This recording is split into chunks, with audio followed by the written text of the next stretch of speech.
in a digital world where everybody is speaking, many whom don't have much value to say, I thought I'd change it up and actually ask a question. So, in this period of awakening,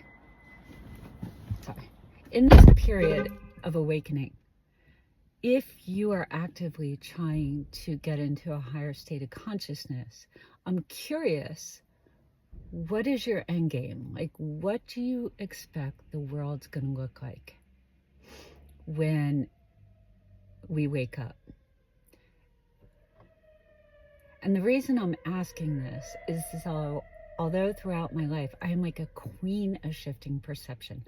I can take the gnarliest of situations, experiences, and shift it so that it is a gift for me.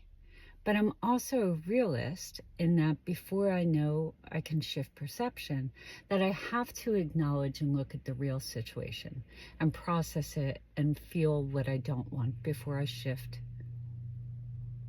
the perspective to what I do want, right?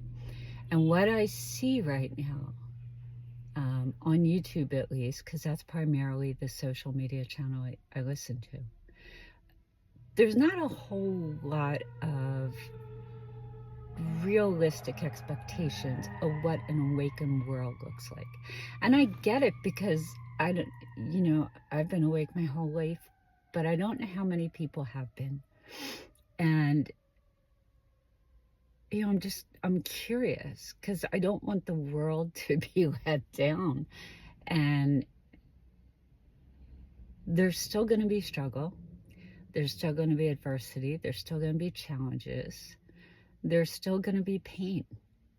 The difference is that in a world where the majority of people are living in a God or unity consciousness, we are going to be able to shift our perception. We're going to be able to ace our pain. And then from that, we'll be able to live as love, and we'll be able to see ourselves in each person we see. And when you get to that point, that's unity consciousness. That's oneness, right? It's that knowing that I am you and you are me. And I am no one, yet I'm everyone. And when you have that deep inner knowing and that connection in your heart to the hearts of others, then it's quite simple to shift the perception of what we go through, right? Particularly the stuff that causes most people to suffer. That's why I always say, like, as one will suffer, but together in unity consciousness, we'll struggle. But struggle won't seem like struggle. And I'm saying this from personal experience. I had quite a difficult life, challenging life. I never perceived it that way. And to this day, I was sexual abuse from the ages of 2 all through childhood, emotional abuse. There was daily adversity throughout my adulthood. I never perceived it as adversity. I knew it was a gift for me. And to this day, I wouldn't change a thing about my life. Even the last 7 years, which have been the hardest of my life. And by the way, they've been the hardest because God isolated me to do a lot of learning, right? And in that isolation, I started to see how I was different than other people. My problems were different. My challenges were different. People didn't think like I did. And in that separateness, the pain wasn't that pleasant. I suffered for the first time in my life.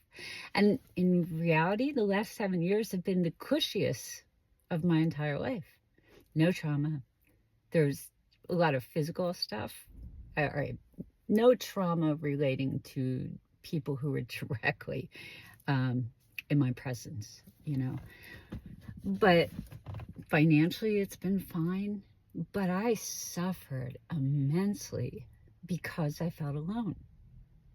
And so everything I talk about, everything about oneness and unity consciousness has nothing to do about manifesting. You know, it doesn't, if you're trying to do this because you want to do great things, that's not the purpose of this. The purpose of what humanity is going through now is because for so long we've lost touch with our hearts and our humanness. And we live in our ego, and we're all about success and material, and those are things that destroy humanity. When it's that alone, when it's just your ego, it's just your knowledge, that destroys humanity. When we open our hearts and we start listening to our hearts, and we can see who we are, and we can have compassion and be honest with ourselves and empathetic and accepting, respectful, trusting, when we can do that for ourselves, then we automatically do it for one another. And then it becomes this state of being when oneness feels like it's just your heart is fulfilled. You don't need to, quote unquote, do anything to feel fulfilled, because you're walking down the street, and whether you speak to somebody or not, if you look in their eyes and you know they're you. And it's an incredibly fulfilling way of living. But I will have to warn you though, I had a really hard time when I left work, because in that state of fulfillment, right, and shifting perception, every dream I've ever had, I've already lived it. Not in 3D, but in my mind, I've daydreamed it. And if I want to capture the feeling of my dreams, all I have to do is close my eyes. So it's very difficult to go through and the complexity and frustration of doing, when all I have to do is sit in quiet and close my eyes, and I am who I've dreamed I am. And that's kind of where we're going, right? Is that you don't need the things, the form, in form. You can do whatever you want. Close your eyes and capture the feeling of doing it. How cool does that sound? But it's also quite unfulfilling when there's nobody in your life. There's no emotional intimacy with people. I don't necessarily mean relationships. I mean emotional intimacy with strangers on the street. And yes, you can get very deep, very quick if your heart is open and you're willing to share a piece of yourself. But that emotional intimacy is what kept me going, and to be a rock star of resilience. The last 7 years, without that, you know, here's what I found out. When you are living in a higher state of consciousness, if you don't have emotional intimacy, it leads to like a failure to thrive. Because what's the point? You don't need anything. You need the intimacy, the connection, authentic connection between yourself and you, the other people, right? You first in the mirror, but then you, every person I meet, I look in their eyes. I do not see them. They don't see me. We connect at that deep heart level, and that fills you beyond belief, which is why do that enough. You can walk through life without an ego. And so life is just about the simplicity and joy of being. From that, doing happens because you've tapped into a state of flow. I hope this makes sense, because I did not intend on going in this direction. I was just going to ask a question, but it's really important for you to ask yourself and sit and go, what do I want? If you want to be in an elevated state of consciousness because you want to feel peace and contentment, perfect, you're going to love it. But if you want it because you think you're going to manifest and have millions of dollars, and nope, that's not the point of it. It's not the point. The point is you can have everything. You can have the feeling of having everything with having nothing. once you open your heart, accept yourself, have compassion with yourself, be honest with yourself, because then the world is your home. Strangers are your family, and you will never feel alone, even though physically you are, right?